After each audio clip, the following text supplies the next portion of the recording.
اس سے کیا پتہ چلتا ہے کہ اللہ تعالیٰ نے جو دولت آپ کو دی ہے، اللہ تعالیٰ نے جو عزت آپ کو دی ہے، وہ دینے والا بھی ہے۔ اللہ تعالیٰ فرماتا ہے وَتُعِزُّ مَن تَشَاءُ وَتُذِلُّ مَن تَشَاءُ، بے شک عزت اور ذلت دینے والا اللہ تعالیٰ ہے۔ اور اسی طرح آگے فرمایا آپ صلی اللہ علیہ وآلہ وسلم نے کسی کالے کو کسی گورے پر، کسی گورے کو کسی کالے پر کوئی فوقیت حاصل نہیں ہے۔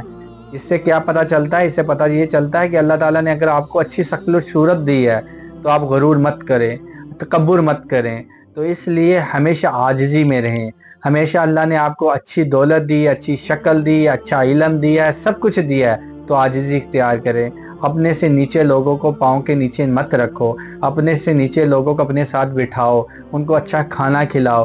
جب آپ میں عاجزی آئے گی تو اللہ تعالیٰ ہمیشہ آپ کا سر جو ہے بلند رکھے گا، آپ کا جھنڈا کبھی نیچے گرنے والا نہیں ہے، کیونکہ آپ اللہ اور اس کے رسول کے بتائے ہوئے رولز اینڈ ریگولیشن اور آپ صلی اللہ علیہ وآلہ وسلم کے بتائے جو انہوں نے علم دیا اس کو ہمیشہ اپنے دل میں اس سے ڈرتے ہیں، اور اللہ تعالیٰ سے ہمیشہ ڈر رکھنا چاہیے اپنے دل میں۔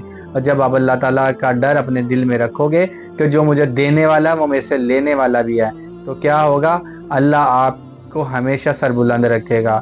تو میری دعا ہے کہ جس کو اللہ تعالیٰ نے دولت دی ہے، جس کو اللہ تعالیٰ نے اچھا علم دیا ہے، جسے اللہ تعالیٰ نے اچھی شکل و صورت دی ہے، تو اس کو چاہیے اپنے سے نیچے ہمیشہ اپنے غریبوں کا خیال رکھنا۔ تو میں دعا کرتا ہوں اللہ تعالیٰ آپ کو ہر قدم پر آپ کو فیوچر میں کامیاب کرے، اور میری لیے بھی دعا کیجیے گا کہ اللہ تعالیٰ مجھے بھی کامیابی دے۔ جزاک اللہ۔